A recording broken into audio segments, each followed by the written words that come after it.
Olá, boa noite, eu sou a Juvândia Moreira, presidenta do sindicato. Nós estamos começando mais um Momento Bancário. E hoje nós vamos falar sobre o adoecimento no ambiente de trabalho e as políticas de prevenção. Vamos falar também de uma conquista importante da nossa convenção coletiva. E para falar sobre esse tema, a gente tem aqui dois convidados muito especiais e que com certeza tem muito a acrescentar no nosso debate, que é o Dr. Ramon Bezerra, que está aqui substituindo, que a gente já havia anunciado, né, no nosso Facebook, que o Dr. Luiz Carlos Fabre viria, mas nós estamos também muito bem acompanhados. Ele é procurador do Ministério Público do Trabalho em São Paulo. Boa noite, doutor Ramon, obrigada pela presença. Boa noite, muito obrigado pelo convite. E aqui nós temos também a doutora Renata Paparelli, que é uma parceira já do sindicato, doutora em Psicologia Social e do Trabalho. Boa noite, Renata, Boa noite. Obrigada pela presença. Que agradeço. Depois nós vamos falar da parceria que a gente tem aqui com a PUC, né, através da doutora Renata. Vamos conversar um pouco, né, da situação dos bancários, né? Para isso, nós vamos lembrar aqui de um dado importante que foi, aliás, eu diria que foi fundamental nessa campanha nacional dos bancários, que um dos temas centrais da campanha foi exatamente a situação das condições de trabalho, do adoecimento da categoria, o que a gente pode fazer, o que os bancos têm que fazer para melhorar essa situação. Aí entra a pressão que os bancários sofrem para vender produtos. Tudo isso entrou no tema da campanha e a gente saiu com um grupo de trabalho como resultado da campanha, em que vai analisar as causas do adoecimento da categoria, fazer um bom diagnóstico com profissionais que possam nos auxiliar, tanto do lado do banco quanto do nosso lado. Nós vamos levar os profissionais e vamos ter, a partir desse diagnóstico, propor ações para agir nas causas desse adoecimento. Então, um dado que nos ajudou muito nessa discussão da campanha, que era inquestionável pelos bancos, e que é um dado do INSS, no INSS, o ano passado, 21.144 bancários pegaram afastamento. Desses, 5.425 foi por transtornos mentais e comportamentais. E isso é uma grande incidência na nossa categoria. A gente atende aqui no sindicato muita gente com problema de depressão, estresse, síndrome do pânico, e que reclamam muitas vezes, né, da pressão que ele sofre no ambiente de trabalho, né, do medo de ser demitido o tempo todo se não atingir aquelas metas, que falam da humilhação que eles estão sujeitos, submetidos, né, diariamente. E isso aí, inclusive, só para dar mais um dado, para a gente começar o nosso debate, nós temos uma consulta esse ano para preparar a nossa pauta de reivindicação e mais de 9 mil bancários responderam aqui em São Paulo essa consulta, né? E 83% apontaram o combate ao assédio moral como algo importante, fundamental, para ser negociado, para ser discutido na mesa de negociação. Quer dizer, os bancários estão dizendo que existe uma grande incidência de assédio, senão não seria um número tão grande, né? Bom, eu queria, antes da gente abrir a palavra e começar a conversar sobre isso, só chamar um videozinho curto que mostra um pouco dessa nossa reunião e que tem um depoimento de bancário também. Eu de novo abri a janela, olhei para baixo e pensei em me jogar. Mais uma vez, eu pensei nos meus filhos, pensei na minha esposa, aí eu mesmo me empurrei para trás. Este é o depoimento de um bancário que esteve a ponto de tirar a própria vida após se tornar uma vítima da sobrecarga e de assédio moral no banco em que trabalha. Com quase 30 anos de carreira, há 6 anos, viu sua vida profissional e pessoal virar de cabeça para baixo. Eu ficava triste, chorava constantemente, não dormia mais. Não me alimentava mais. Este é um entre os milhares de casos de bancários que se afastaram do trabalho por conta dos transtornos mentais, segundo dados do INSS. Essa triste realidade precisa ser mudada. Neste sentido, a categoria bancária conquistou na campanha 2013 a criação de um grupo de trabalho para discutir as causas desses adoecimentos. O GT, formado por representantes de bancários e banqueiros, foi instalado na última quinta-feira, 7 de novembro. Além disso, dando apoio para a recuperação de bancários adoecidos, o sindicato mantém um grupo de encontros de saúde, uma parceria com a PUC, que oferece semanalmente plantões psicológicos para todos os bancários. Me fez muito bem, me mostrou muita coisa, abriu uma tela mental assim que eu não tinha, que não vislumbrava, porque estava mal, estava doente, muito doente, para mim. Isso foi muito importante. Foi um divisor de águas, essa ajuda, essa parceria, sindicatos, bancários e PUC.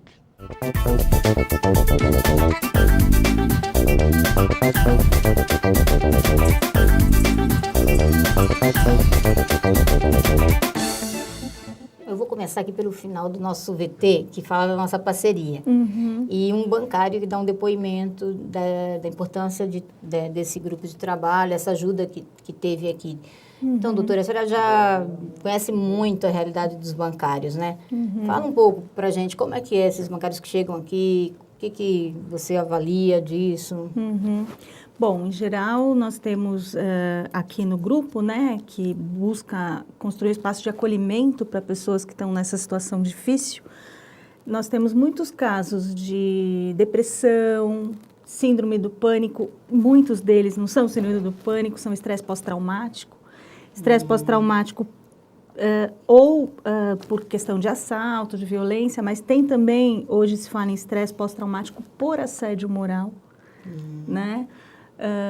Basicamente esses dois quadros, depressão e estresse A pós-traumático. FENABAN, quando a gente fala dessa situação do adoecimento da categoria, que tem muitos casos de estresse na categoria e do transtorno mental, ele diz o seguinte: isso não tem a ver com o trabalho, não é culpa dos bancos, não tem a ver com o trabalho, tem a ver com a vida moderna. O que a senhora fala sobre isso? Bom, se tivesse a ver exclusivamente com a vida moderna, nós não teríamos uma prevalência muito maior de transtornos mentais entre bancários do que na população em geral, guardados os mesmos parâmetros. Claro, a vida Porque moderna a vida moderna é para todo mundo, isso. Não só para os bancários. Exato. Pois Então, é. quer dizer, tem alguma coisa no trabalho e há muitas e muitas pesquisas que falam disso. Tem alguma coisa no trabalho bancário que produz, que está diretamente relacionada com estes agravos. Que está adoecendo, né? A gente sempre diz isso. Doutor Ramon, como é que o Ministério Público vê isso? Acompanha esses problemas nas categorias? Qual é o papel do Ministério Público nesse sentido?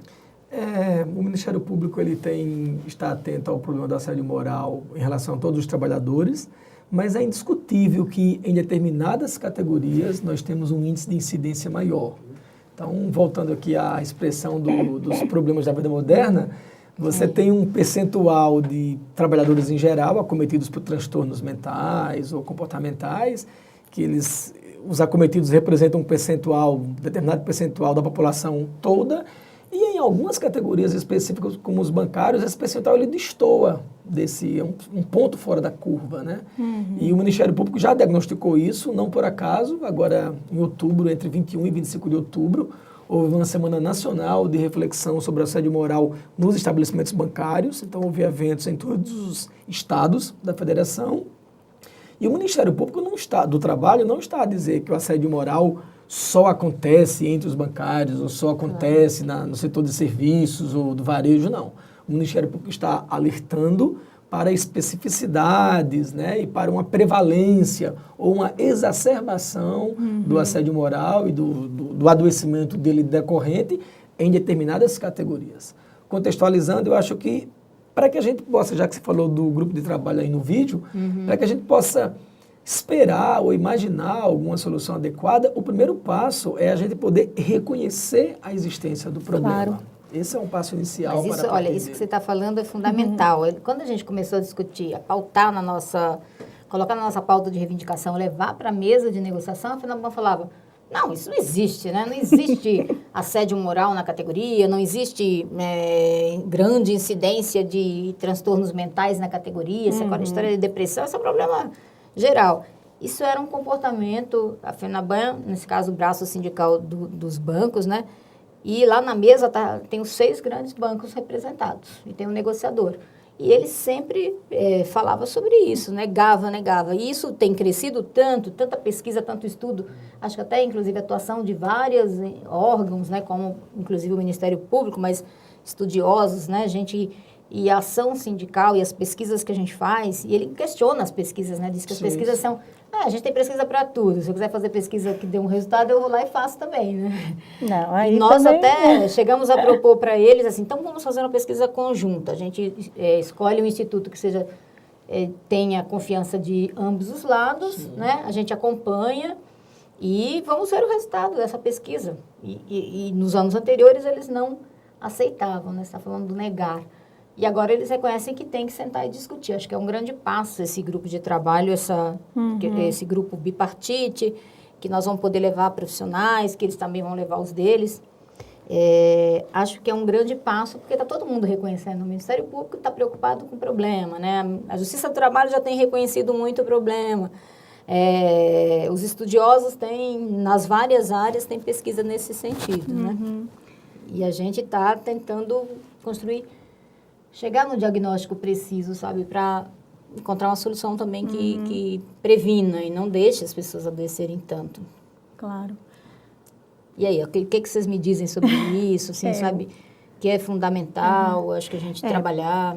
Com relação à questão do assédio moral, eu acho que no caso do setor bancário, ele é emblemático de uma forma de gestão calcada mesmo no assédio, né? Aquilo que o sindicato vem discutindo, né? A questão das metas abusivas. A lógica funciona do seguinte modo: eu tenho que fazer o outro ir além do seu limite subjetivo de modo sistemático. Para eu conseguir fazer isso, inicialmente eu posso fazer com amor e carinho, mas isso vai caminhando e eu vou utilizando formas de pressão. Então, é menos a relação entre um assediador, uma pessoa com características de assediador, que vitimiza alguém, e, na verdade, é uma estratégia de gestão mesmo. Por isso que a gente tem falado em assédio organizacional. E é inegável, dadas as pesquisas, o quanto que a categoria bancária, né, o setor bancário, ele é emblemático do assédio organizacional. Então, a gente descobriu recentemente que o problema não é só dos bancários aqui no Brasil, né? Nós estamos filiados a uma entidade internacional que tem um braço aqui na América e também tem uma organização mundial. E eles fazem uma pesquisa de emprego, né, dos cortes de postos de trabalho no setor, em especial depois dessa crise na Europa, e acompanham também o adoecimento, e agora fizeram um corte na saúde do trabalhador. E perceberam o seguinte, que é um problema dos bancários no mundo, inclusive, essa pressão que eles sofrem tem gerado muito adoecimento mental, né? E que, portanto, tem a ver também com a cobrança, com essas metas, a forma como a gestão, né, está organizada, a gestão por resultado. Sim, sim. E o resultado, né, a gente costuma discutir lá no grupo, a meta, ela não serve para ser um norteador da sua ação, porque a meta aumenta. Então, assim que eu consigo alcançar, ela aumenta, e esse aumento indefinido, né, coloca o trabalhador e a trabalhadora numa espécie de neurose de excelência, né, numa situação realmente de ir além do seu limite subjetivo de modo sistemático. Já que a Renata falou expressamente do assédio moral organizacional, e aproveitando a existência do grupo de trabalho que você identificou como bipartite, digamos assim, eu acho muito importante trazer para esse grupo a academia, um terceiro interlocutor, digamos assim, desinteressado ou imparcial, para que a gente possa levantar esses dados. Então, neste ponto, sem negar o papel importante do Ministério Público do Trabalho para coibir as irregularidades, né, as condutas ilegais dos empregadores, dos bancos, a participação dos sindicatos, ela é imprescindível. E quando eu digo dos sindicatos, eu estou pensando dos sindicatos profissionais e patronais, porque a intervenção do sindicato patronal despersonaliza um pouco. É como se o banco, como empresa, se ele admitir que há assédio moral no meu ambiente, é como se ele estivesse fazendo uma declaração prévia de confissão de culpa. Você condenado em todas as ações, de tal modo que né? eu não posso dizer agora, né, que há assédio e na ação individual negar o assédio. Claro. E quando eu tenho a entidade sindical, que ela ao mesmo tempo que ela representa todas as empresas daquele determinado grupo econômico, ela não tem poderes para falar em nome de cada uma delas individual. Claro. Então, acho que essa Falando do aproximação setor. entre o sindicato profissional e o sindicato patronal, com a ajuda imprescindível da academia, porque há vários aspectos quanto a esse adoecimento dos transtornos mentais que nós juristas efetivamente não estamos preparados para lidar com eles. A gente enxerga que algo está errado naquele ambiente, né? Que esse erro está violando as normas básicas de direito, normas constitucionais que garantem o direito à saúde, por exemplo, integral, e aí está incluída a saúde no trabalho. Saudável, né? Mas eu preciso Não, isso. que o psicólogo especializado me ajude a identificar naquele ambiente variações de um mesmo tema, apesar de reconhecer que esse assédio, essa pressão, pode decorrer de uma estrutura em si. Então, eu fico muito preocupado com esse discurso, dizia dia desses numa exposição, de uma espécie de naturalização do assédio moral ou desses transtornos, como se dissesse, não, o mundo todo está ensandecido. Então, se o mundo está ensandecido, se essa categoria integra no mundo, está integrando no mundo, fácil. é normal que ela esteja ensandecida. Né? Ficou Mas a gente fácil. sabe que há características específicas quanto à cobrança, à demanda, essa cobrança ilimitada. E não é uma meta, eu acho que dá para ilustrar isso, não é uma meta em que a empresa A compara o seu desempenho com a empresa B para atingi-lo. É uma meta que eu chamaria aqui de meta endógena. Então, é preciso que o trabalhador esteja a cada dia se superando, vencendo. Não há uma possibilidade do empreendimento econômico vislumbrar aquilo como satisfatório. E isso vai gerar toda sorte de angústia no trabalhador, que provavelmente a Renata conhece muito melhor do que eu e convive muito melhor do que eu com essas sequelas. Olha, nós vamos fazer um pequeno intervalo, daqui a pouco a gente volta e para continuar falando sobre isso. O direito, inclusive, tem 2 perguntas aí enviadas por bancários que eu gostaria que vocês falassem um pouco sobre isso. A nova programação da TVB, a TV dos Bancários, já está no ar, com a volta do Momento Bancário com a presidenta uma vez por semana e a estreia do Contraponto, programa de debates com blogueiros mediado por Juvândia Moreira, toda a primeira segunda-feira do mês. Estes 2 programas marcam a fase renovada da TVB, que agora possui estúdio próprio com equipamentos mais modernos e cenários novos, de onde serão gravados programas que vão ao ar pelo site do sindicato.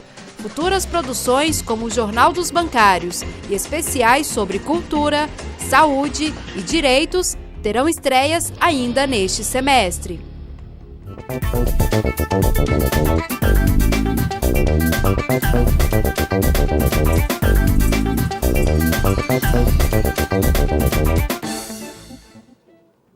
Nós estamos de volta no Momento Bancário, falando do adoecimento da categoria bancária, com o doutor Ramon Bezerra, que é procurador do Ministério Público do Trabalho em São Paulo, e a doutora Renata Paparelli, que é doutora em Psicologia Social e do Trabalho.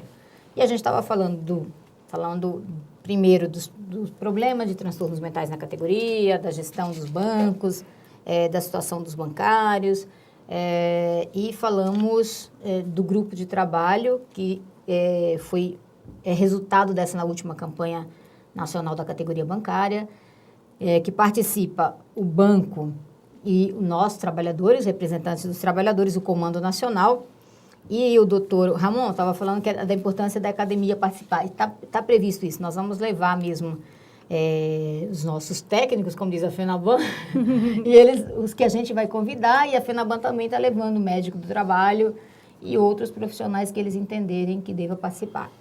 E além daqueles que vão poder participar diretamente ali da reunião junto conosco, nós também vamos convidar outros que possam analisar os dados junto com a gente e propor ações e fazer análise e propor soluções. E aí eu estava dizendo que a gente recebeu algumas perguntas aqui. Na verdade, tem um trabalhador ou trabalhadora, que agora eu não sei se é afastada, é uma trabalhadora, uma bancária, que ela diz o seguinte: lá em 2006, a depressão e o pânico não era caracterizado, não tinha essa discussão ainda muito forte de ser do nexo com o trabalho, né? E o processo dela, ela pegou afastamento e foi caracterizado como doença comum, né? E ela está falando o seguinte, que o problema dela é decorrente do trabalho. Ela entrou em depressão por causa do trabalho. E se ela tem como converter esse benefício de previdenciário para acidentário. Essa é uma pergunta. E tem um outro trabalhador que acabou de mandar, um bancário do Santander, está dizendo o seguinte, que todos esses problemas de sobrecarga de trabalho, como em outras agências deste banco, estão acontecendo com todos esses anos de bancário, acreditem, sou o único caixa da agência. Mas está acontecendo muito, os bancos estão reduzindo a quantidade de trabalhador, a pessoa que fica muito sobrecarregada e acaba adoecendo bastante. Tem todos esses problemas de saúde que adquiri com anos de trabalho e vida. Não suporto mais. Estou em fase de pré-aposentadoria. Faltam 10 meses, mas é como se faltassem 10 anos. Tá penoso, né? Um caixa promovido na agência, o banco tirou a vaga, a caixa afastada, outro caixa afastado por problemas emocionais. Olha, a gente fala o seguinte, quase toda agência bancária que a gente entra hoje tem alguém afastado com problema de saúde, né? Seja lesão por esforço repetitivo, né? Seja depressão, estresse. E as pessoas falam, é essa pressão do trabalho, né? Aí pede ajuda dos sindicatos, estou cansado demais como muitos colegas, tenho 49 anos e o banco não quer saber de nada. Essa é uma realidade que a gente vê. Queria que vocês comentassem um pouco essas duas perguntas, depois eu tenho uma outra aqui. Bom, sobre a primeira especificamente, como é um problema jurídico bem específico, de fato, a legislação que sofreu modificações agora para instituir o nexo técnico-epidemiológico facilitou sobremaneira a gente fazer a associação em determinados tipos de moléstias e o ambiente de trabalho. E é mais ou menos como se a gente imaginasse que nos anos 90, por exemplo, não se estudava ainda o assédio moral, não se dava esse nome, mas não quer dizer que não existiu o assédio moral. Então, de fato, o olhar da academia, o olhar dos estudiosos para o problema, né, nos permitiu perceber o problema. Se ela tiver, ela ou ele, que se afastou por auxílio e não foi reconhecido como doença do trabalho, se tiver sido concedido uma aposentadoria por invalidez, é importante registrar para essa pessoa, se estiver nos ouvindo e nos vendo, que a aposentadoria por invalidez atualmente no ordenamento jurídico brasileiro, ela não se consolida. Então, decorridos 5 anos, aquela aposentadoria fica definitiva. Não, acontece uma suspensão do contrato de trabalho em função daquele adoecimento. Ela voltou para a agência, ela está dizendo aqui que ela pronto. já retornou para a agência, reabilitada na agência. Então, em sendo assim, reabilitada estando na agência, abre-se essa possibilidade de a gente fazer uma associação entre novos episódios, o adoecimento, a partir daqueles sintomas pretéritos e o local de trabalho, o ambiente de trabalho. Então, é possível, eventualmente, caracterizar essa doença como uma doença profissional, dependendo da circunstância, da nova análise que venha a ser feita. Certo. Em relação a esse segundo caso aí, dramático, não sei se a Renata quer comentar, o que está dizendo está sozinho na agência, no caixa, né? Vários problemas de saúde, gente afastada também, outro caixa afastado por problema de saúde, está dizendo que 10 meses está parecendo 10 anos para ele.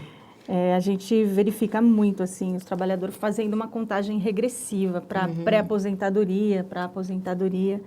E aí acho que é importante, vale destacar, essa questão da reestruturação produtiva nos bancos, né?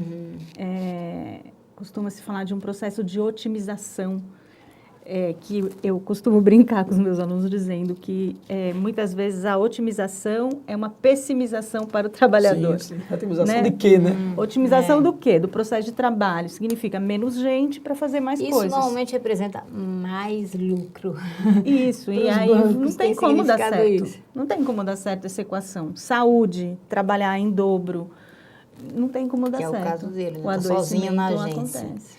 Então, a gente costuma dizer o seguinte para o bancário que nós fizemos um curta-metragem, um vídeo assim, e a gente aconselha o bancário o seguinte, primeiro ele não se isolar, saia do isolamento, porque uma tendência muito grande é que ele pense o seguinte, a culpa é minha, será que eu fiz alguma coisa de errado, eu estou sendo perseguido, né? Começar a baixar a autoestima dele, ele se isola. Quando ele vai procurar ajuda, ele já está numa situação crônica da doença, sabe? E já está numa situação muito grave. Então, aí muitos deles continuam trabalhando e vão tentando a história do presenteísmo, né? Outra coisa que a gente diz para os bancários também é o seguinte, seja solidário. Se você vê um colega que está sofrendo um assédio, ou que está doente, que está com algum problema, Qual a tendência das pessoas, muitas vezes, é falar assim, poxa, ele não faz, eu que estou fazendo, aí começa a questionar Sim, sim. se ele está doente mesmo, se ele é folgado. Põe em xeque, né, aquele quadro de transtorno. Isso, aí vai agravando muito mais, porque aí você olha seu próprio colega te discriminando, seu próprio colega te olhando feio, seu próprio colega te isolando, porque às vezes ele pensa o seguinte, se eu misturar com ele, vou ser assediado também. Serei um deles, né? Então, assim, a gente dá esse conselho. Eu queria saber de vocês, assim, começar aqui com o doutor Ramon, que conselhos você daria para os bancários, nesse caso? O Ministério Público do Trabalho editou uma cartilha. Nós editamos no ano passado uma cartilha mais genérica sobre assédio moral e neste ano, inclusive distribuímos no evento do dia 24 aqui em São Paulo, é uma cartilha específica do setor bancário. E essas orientações, elas são principiológicas mesmo, digamos assim. A questão de você procurar ajuda, de você procurar documentar-se e registrar esses episódios, né? Então, junto ao sindicato, ao Ministério Público, Guardar de você os e-mails poder, que ele recebe, sim, né? a comunicação quanto à cobrança, de você em contato com aquelas pessoas que você identifica como os assediadores diretos, digamos assim, seus, você poder registrar esses encontros com uma testemunha, com um terceiro. Então, essas orientações são adequadas. Mas aproveitando o exemplo do bancário que relacionava, que dizia que ele era o único caixa na agência, e para fazer o link com o que a Renata falou no primeiro bloco, na abertura, a gente percebe que é algo que decorre um pouco do modelo de negócio que foi instituído. Então, eu tenho um grupo de bancários numa agência, eu preciso fazer uma redução para tornar aquela unidade mais lucrativa ou viável. E aí você faz uma redução de postos. Então, aqueles que foram despedidos, digamos assim, sem dúvida vão sofrer, mas eles saíram do processo produtivo, foram excluídos. Os que ficam, ele fica num misto de eu escapei, eu fui salvo, mas uma espécie como que de síndrome de sobrevivente, né? Exatamente. Olha, já que eu fui salvo, eu preciso fazer valer ter sido poupado. Então ele vai ficar ali, ó, reduzir o quadro, eram 5 caixas, hoje eu estou sozinho, mas eu preciso dar conta, porque senão eu serei o próximo a sair. Então a gente tem uma redução dos postos de trabalho, um aumento do volume de serviço para os que permanecem, Exato. um aumento do temor para os que permanecem, porque eu poderei ser o próximo a sair, e, portanto, eu vou perdendo um pouco a minha capacidade de resistência individualmente, né? Isoladamente. Por isso que eu reitero aqui a importância do papel do sindicato, neste caso do sindicato profissional, mas o trabalho dos 2 sindicatos. E quando você falou que a academia deve participar, no grupo de trabalho está previsto, mas eu fico imaginando, não sei se é utópico, mas eu fico imaginando um terceiro imparcial numa condição de mediador, digamos assim. Então, se nós pudéssemos chegar a um ponto que eu considero ideal, do sindicato profissional e do sindicato patronal, em comum acordo, conseguirem eleger um mesmo técnico, um mesmo acadêmico, um mesmo terceiro, Acho que por para enquanto que é pudesse... difícil, doutor. Porque senão o que vai acontecer? Eu, o sindicato profissional, levo as minhas conclusões. Eu, o sindicato patronal, levo as minhas conclusões. E aí, eu, o sindicato profissional, vou dizer, não, esses dados não correspondem à realidade, são dados fantasiosos. E o sindicato patronal pode dizer, não, esses dados são superestimados, eu não tenho... Então, eu acho que é preciso caminhar para isso, né? Para um mediador comum que possa, um terceiro que eu chamo assim de desinteressado, no sentido de ser imparcial, né? Alguém da academia que pudesse contribuir. Não, mas eu acho que a gente tem mais de 21 anos de convenção coletiva nacional e nós vamos acabar chegando... A gente sempre chega, é difícil, demora, às vezes tem greve, tem coisas no meio, mas a gente sempre chega a um ponto convergente com não é tudo que a gente quer, não é tudo que eles querem, entendeu? Mas, assim, eu acho que a gente avançou quando a gente instituiu o grupo de trabalho, que era muito... Imagina de quem sai da negação para dizer assim, tá bom, tem problemas, vamos olhar, vamos trazer os profissionais, porque, de fato, eu acho que a gente vai conseguir levar profissionais sérios que vão nos ajudar muito nessas conclusões e possibilidade de ação. E aí, assim, a gente já está chegando aqui no final, vou passar para a doutora Renata também dar o conselho dela, né, o aconselhamento dela aí, e dizer se o conselho que a gente está dando de sair do isolamento, procurar o sindicato, procurar ajuda está correto. A gente já ouviu aqui o doutor Ramon. Eu acho que tem um pouco também da sociedade ser solidária e entender isso, né? que não é um problema só de uma categoria ou só de uma pessoa, só, né? Que é um problema que está afetando famílias, porque eu falo, quando tem um bancário com depressão, Vai tudo embora. estressado, a família inteira sofre Sim, com sim, isso, né? Você chega em casa, você não tem paciência, tem bancário que fala para mim assim, poxa, eu chego em casa, eu não tenho paciência com a minha esposa, eu não tenho paciência com meus filhos, ele quer brincar, tá lá sorridente, e eu chego todo deprimido, irritado, cansado, né? Então, que conselho você pode nos dar para os bancários e para a sociedade? Teria um conselho? Então, acho que, fazendo aqui um bate-bola com o Dr. Ramon, né, acho que a ideia da construção mesmo de formas de enfrentamento individuais e coletivas dos problemas. Acho que as coletivas são essas mais eficientes, né, que implicam em transformação das condições de organização do trabalho, mas também são as mais demoradas, as mais difíceis, tem a ver com as convenções e as negociações, né? E tudo. E aí tem aquelas formas de enfrentamento individuais, que acho que tem muito a ver com a ideia de sair do isolamento mesmo. Tem um colega, saia, é importante ter alguém com quem falar sobre o trabalho. Muitas vezes você não vai levar isso para a família. Não achar que ele é culpado, né? Porque também sim, tem muito disso, compartilhar um pouco isso. Em ambientes de altíssima competitividade, como o ambiente bancário, isso é difícil, mas tentar estabelecer alianças, pactos entre os trabalhadores, né? Porque um dos motivos de rechaço daquele trabalhador que volta e que está adoecido é que ele acaba representando, de certo modo, uma espécie de eu sou você amanhã. E esse eu sou você amanhã ninguém quer ver. Se eu tenho clareza de que eu posso ser mesmo você amanhã, eu posso ter a condição mesmo de estabelecer uma outra relação mais solidária, né? Porque é fato, né? Altíssima prevalência significa que todo mundo tem altíssima vulnerabilidade. Muito bem.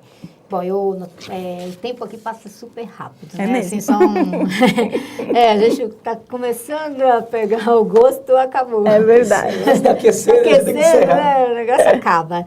Então, a gente está chegando ao final desse programa, mas ele vai ficar disponível no YouTube, vai ficar disponível aqui no site do sindicato, para que as pessoas ouçam esse debate, porque eu acho que isso tudo ajuda a informar e a formar, para que os bancários que estão assistindo, para que as pessoas que vão lá e possam assistir, para que os familiares dos bancários possam assistir e ver os conselhos, saber que tem um Ministério Público do Trabalho que está atuando, que tem a academia que está atuando. E venham para o grupo também, né, que tem o sindicato que está aqui atuando, que esses também que precisam de ajuda podem vir procurar aqui nosso o grupo, né? aqui do sindicato. Que continua fazendo atendimento, que é uma forma só, né? Eu acho que todo mundo junto, né, vai fazendo um grande combate ao assédio, ao adoecimento, coisa que há algum tempo atrás era algo assim, que é isso, assédio moral, né? Nem existe, ninguém nem né? sabia que isso era um problema de gestão do trabalho, que tinha a ver com a organização do trabalho, e que hoje já é uma luz, né? Já é um caminho. Então, toda essa atuação de todas essas entidades e órgãos nos ajuda muito, eu acho que ajuda a lutar por melhores condições de trabalho, um ambiente, né, digno, que não adoeça, né? Porque ninguém quer trabalhar a vida toda para perder a saúde, depois, claro, né? Tem um esforço imenso para recuperar a saúde. Então, muito obrigada pela presença, doutor Ramon. Obrigada, doutora Renata. Agradeço. E um grande abraço a vocês que estão nos assistindo e até o próximo Momento Bancário.